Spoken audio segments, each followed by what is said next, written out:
कृष्ण को जानना इतना आसान नहीं है। कृष्ण को जानने के लिए कृष्ण ही होना पड़ता है। कृष्ण को देखने की दृष्टि हर एक के पास नहीं हो सकती। इनको कोई बहुत बड़ा भोगी भी समझ सकता है और जो देखने वाला वो योगी भी देखता है, इनको भोगी भी देखता है, तो चले जाते हैं। माया की जगह हम एक माया के बहाने हम मायापति से कनेक्ट हो रहे हैं। माया की जगह बहाना माया का ही है, लेकिन अट्रैक्ट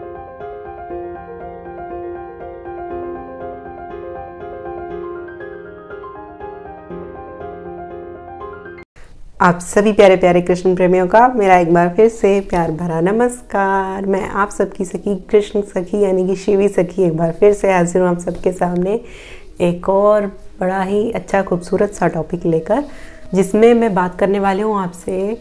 जिस तरह मैं अपनी हर वीडियो में ठाकुर जी से संबंधित उनकी प्रेमा भक्ति से, उनके किसी खास नियमों, उनके प्रेमा भक्ति में जो नियम है, उनकी पूजा में, पाठ में, सेवा में जो नियम है, उनको लेकर आपके जो कन्फ्यूजन है अलग अलग आपके मन में, वो मैं आपकी क्लियर आउट करती रहती हूँ समय समय पर। आपको ऐसी वीडियो जिससे मिलती रहे, ऐसी इन्फॉर्मेशन कोई ऐसी यूज़फुल आप मिस ना हो, तो आप मेरे चैनल को सब्सक्राइब ज़रूर कर लीजिए, क्योंकि उससे आपको मेरी सारी वीडियोस मिलती रहेंगी।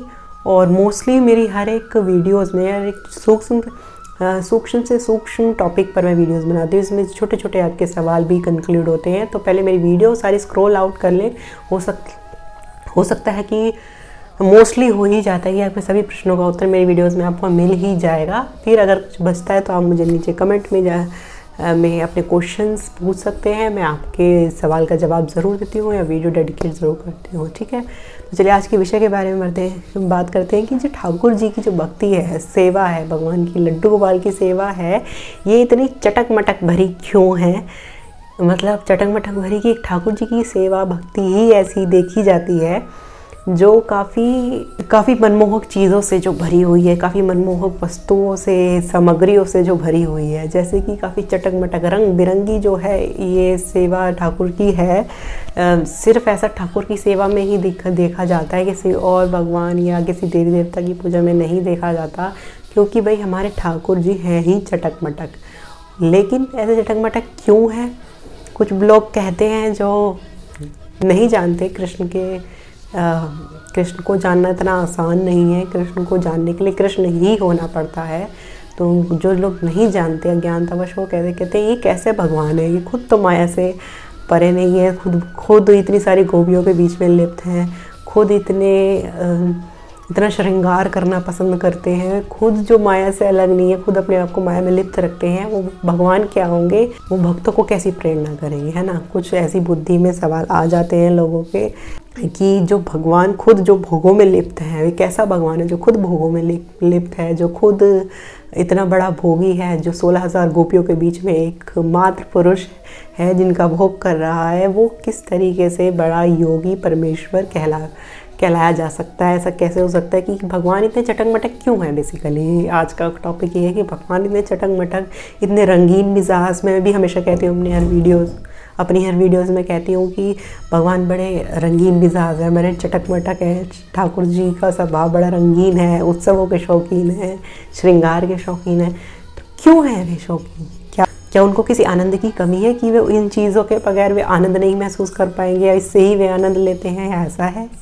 जो आनंद मूर्ति है, जहाँ भगवान को आनंद समुद्र कहा गया, आनंद मूर्ति कहा गया है, तो सच्चिद आनंद मतलब सच्चिद आनंद है वो। तो क्या उनको आनंद की ज़रूरत इन चीज़ों पर डिपेंड है जो वो ये चीज़ करते हैं? ऐसा क्यों है उनका स्वभाव? ठाकुर सेवा जिससे इतनी रंगीन बनती है, ऐसा क्यों है? मैं बता दूँ। पहला रीज़न मैं बता देती हूँ। सबसे बड़ा रीज़न इसके पीछे भगवान की करुणा है, दयालुता है। दयालुता, करुणा कैसी कि हम जो जीवात्मा हैं, हम हमेशा किस चीज़ से अट्रैक्ट होते हैं? इस भौतिक जगत में भी देख लो, माया में हम कोई चीज़ क्या चीज़ें हमें अच्छी लगती है, जो हमें अट्रैक्ट करती हैं, जिनको हम पाना चाहते हैं। जैसे कोई खूबसूरत चेहरा देख लिया, कोई खूबसूरत व्यक्तित्व देख लिया, सुंदरता देख ली, किसी अच्छी जगह की सुंदरता हो, चाहे किसी व्यक्ति की सुंदरता हो, चाहे किसी स्थान की सुंदरता हो, किसी भी वस्तु की, चाहे स्थान, जगह, किसी जगह, उससे हम आकर्षित होते हैं, हम उनकी तरफ अट्रैक्ट होते हैं, हम उस चीज़ का सानिध्य चाहते हैं। चाहे वो चीज़ हो, चाहे स्थान हो, कोई व्यक्ति क्यों ना हो, जो सुंदर आकर्षित करने वाली होती है, सुंदर दिखने वाली होती है, हम उसकी ओर आकर्षित होते हैं। चाहे वो सुंदर गहने हो, चाहे सुंदर आभूषण हो, सुंदर घर हो, सुंदर वस्त्र हों, उनसे हम आकर्षित होते हैं। हमारा अगर हम आकर्षित करने का मतलब क्या है, क्या है कि हमारा मन जो है इन चीज़ों की ओर भागता है, हमारा मन इन चीज़ों को देखता है, इनकी तरफ अट्रैक्ट होता है। तो भगवान ने क्या किया, जिससे मनुष्य जो है भगवान में सरलता से लग जाए परमात्मा की तरफ, तो भगवान ही ऐसा रूप धारण करके आ गए कि तेरे मन को ये सब पसंद है ना, सुंदरता पसंद है ना, लेकिन सबसे सुंदर रूप तेरे लिए धर के आ गया कि सबसे सुंदर जो सारे अखिल लोक ब्रह्मांड में जितना सुंदर कोई नहीं, ऐसी सुंदरता लेकर वे उतर आए। दूसरा कि चटक मटक वस्त्र आभूषण इन सब में तुम्हारा मन लगता है ना, इसमें कि और अट्रैक्ट हो। तो सोचो अगर सिर्फ ऑरेंज चोला अगर हम रोज़ भगवान को पहनाएं तो मन फिर इधर उधर भागेगा ही भागेगा, कुछ और देखना चाहे। तो उस मन को बांधने के लिए भगवान को ज़रूरत नहीं है इतने सुंदर वस्त्र आभूषण इन सब चीज़ों की, ये सब हमारे मन को काबू में करने के लिए, कि हमारा मन किसी तरीके से काबू में आए। तो वो सारी चीज़ें भगवान खुद अपने पास लेकर के आए कि तुझे सुंदर वस्त्र चाहिए ना, ये ले सुंदर सुंदर वस्त्र भगवान को पहनाओ, उनको तैयार करो, सुंदर गहने लाओ, उनको सजाओ, तुम्हारा मन किसी तरीके से उसमें हो, उसकी तरफ अट्रैक्ट हो, दुनिया को छोड़ के उनकी तरफ अट्रैक्ट हो, उनकी सुंदरता को देखकर, भगवान श्री कृष्ण की सुंदरता को देखकर उधर अट्रैक्ट हो, किसी तरीके से वो माया से हट के एक बार मायापति की ओर लग जाए। इसीलिए भगवान इतना सुंदर रूप लेकर आए हैं। ऐसे उन्होंने लीलाएँ की हैं।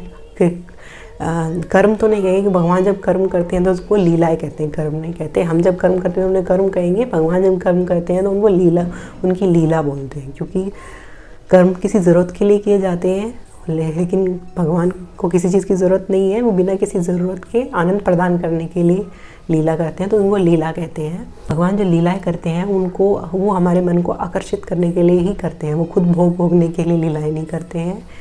यहाँ तक कि भगवान श्री कृष्ण के अवतार में तो इतनी करुणा देखी गई है कि तुझे काम भावना सताती है ना, कि काम भावना अट्रैक्ट करती है ना, कि सुंदरता की ओर अट्रैक्ट करती है ना, तो वो भाव हम कृष्ण अवतार में भगवान के प्रति भी हम अपना उनको ही अर्पण कर सकते हैं। दुनिया की तरफ इधर उधर ना भाग करके हम वो भाव अपने कृष्ण भगवान को भी अर्पित कर सकते हैं, उसको सही दिशा में मोड़ने के लिए। ये सिर्फ छूट कृष्ण अवतार में ही, करुणा सिर्फ कृष्ण अवतार में ही देखी गई है, राम अवतार में भी नहीं देखी गई। तो इतनी करुणा भगवान ने हम पर की है कि हम अपना हर एक चीज़, जहाँ जहाँ तुम्हारा मन भागता है उस चीज़ को लेकर भगवान कृष्ण से जोड़ दो।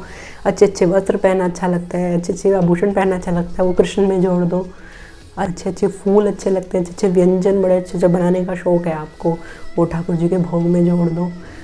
मन को बड़े अच्छा रूप देखने का मन करता है, अच्छे रूप जो है जो मोहता है मन को, तो वो भगवान की मूर्त में निहार लो, तो मन को संतुष्टि मिलेगी। काम आता है शरीर में, तो वो भी भगवान श्री कृष्ण को आप अर्पित कर सकते हो। इतनी छूट है भगवान श्री कृष्ण ने हमको दी है कि जो अगर काम भाव अगर आए, वो भी हमारे श्री कृष्ण को अगर अर्पित किया जाए तो भगवान उसका भी हरण कर लेते हैं और उसको भी शुद्ध बना देते हैं। क्योंकि जैसे पारस, मैं हमेशा हर वीडियो में कहती हूँ, जिस तरीके से पारस मणि से कुछ भी टकराएगा, चाहे किसी भी भाव से टकराए, किसी भी तरीके से टक्कर मार के ज़ोरदार से या धीरे धीरे ले जाया जाए या अनजाने में टच हो जाए, तो वो बनेगा सोना ही। टच कैसे भी हो, ऐसी चाहे हम किसी भी तरीके से टच हो भगवान से, किसी भी लालच से किसी भी तरीके से आकर्षित होकर हम भगवान के पास आ सकते हैं। उनके वस्त्र देखकर एक चोर उनके आभूषणों से अट्रैक्ट हो गया था कि बड़े अच्छे अच्छे आभूषण पहनता है, तो इनके आभूषण ही चुराऊँगा, तो उनके आभूषणों से आकर्षित हो गया। कोई उनके वस्त्रों से आकर्षित हो गया, कोई उनके रूप सौंदर्य से, कहीं स्त्रियाँ लड़कियाँ जो उनकी तरफ आकर्षित हो जाती हैं। तो ये सब हमारे कल्याण होने के लिए भगवान ऐसे रूप धर के आते हैं कि उनका भक्त, कि इन जीवात्मा को कल्याण हो जाए, किसी तरफ से मेरी तरफ खिंच जाए, कि उसका मन, क्योंकि इतना मुश्किल है कंट्रोल कर पा। मन जो है हमारा भागता ही भागता है विषयों की तरफ, इधर उधर। ये कंट्रोल करना, अर्जुन ने, जिसके सामने साक्षात भगवान बैठे हैं, वो बोल रहे हैं कि मन को कैसे कंट्रोल किया जाए, तो वो इतना आसान नहीं है। तो इसलिए भगवान ऐसा रूप धर के ऐसी लीलाएं करते हैं जिससे हमारे मन उस ओर आकर्षित हो। भगवान की लीलाएं अगर जब हम सुने, जो प्रेम भरी लीलाएं हैं, तो उनसे हमारा मन क्या होता है, उनकी ओर आकर्षित होने लगता है कि अच्छा ऐसा भी होता है, ऐसी लीलाएं भी होती है, भगवान ऐसा भी करते हैं, ऐसा। तो उनकी तरफ हमारा मन अट्रैक्ट होने लगता है कि अगर ये सब चीज़ें भी हैं इनके साथ, हम ऐसा भी भगवान के साथ हैं, तो हम उनकी तरफ अट्रैक्ट होते चले जाते हैं। माया की जगह हम एक माया के बहाने हम मायापति से कनेक्ट हो रहे हैं। माया की जगह बहाना माया का ही है, लेकिन अट्रैक्ट हो रहे हैं मायापति की ओर, जो जो हानिकारक नहीं है। यही हमारा लक्ष्य है कि हम माया के ना होकर के मायापति के हो जाए, है ना। तो इसीलिए भगवान इतना सुंदर रूप धर के आते हैं। इसी लड्डू गोपाल की शोभा इतनी चटक मटक भरी है, जैसी सेवा कहीं और नहीं देखी जाती। कि भाई सुंदर इत्र, खुशबूदार एक से एक इत्र भगवान को लगाया जाता है, मालिश की जाती है, चंदन के लेप लगाए जाते हैं। इन सब चीज़ों से कुछ लोग मायने लगाते हैं कि बहुत बड़े भोगी हैं कृष्ण से बड़ा योगी कोई नहीं है, कृष्ण से बड़ा भोगी भी कोई नहीं है।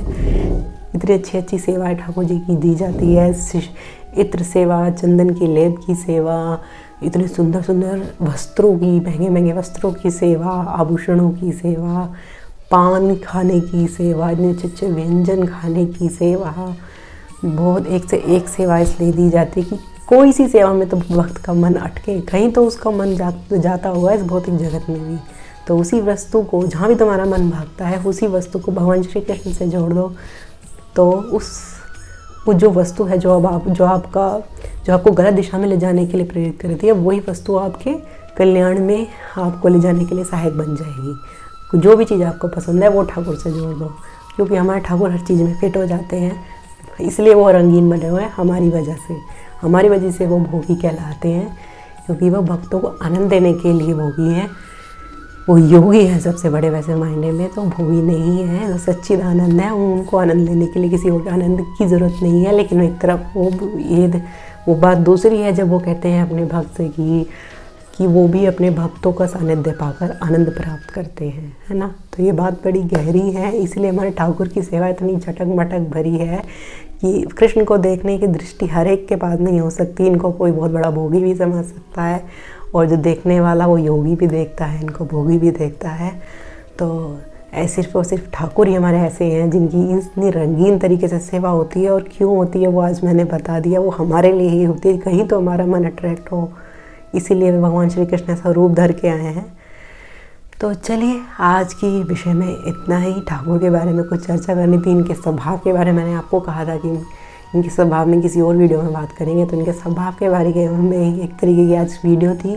फिर और कोई चर्चा लेकर जल्दी आऊँगी, और कोई विषय लेकर, आपके क्वेश्चन का जवाब लेकर, या इन त्रिभंगी, ललित त्रिभंगी की कोई टेढ़ी उनका स्वभाव के बारे में लेकर कुछ बात करने आऊँगी। लेकिन फ़िलहाल अगर वीडियो अच्छी लगती है तो आप ज़्यादा से ज़्यादा लोगों से शेयर कर सकते हैं, जिससे कृष्ण की बातों से, कृष्ण की लीलाओं से सब लोग आनंद ले सकें, आप भी आनंद लें, औरों को भी दिलवाएं, और सब कृष्ण में ही हो जाए, है ना। तो चलिए, और अब मुझे आज्ञा दीजिए। वीडियो अच्छी लगे लाइक कर दीजिए और सब्सक्राइब ज़रूर कर लीजिएगा। समय समय पर आप चाहते हैं ठाकुर चर्चा ऐसी सुनने को मिलती रहे, तो मेरे चैनल को सब्सक्राइब ज़रूर कर लीजिएगा। और अब मुझे आज्ञा दीजिए, मैं चलती हूँ। हरे कृष्णा।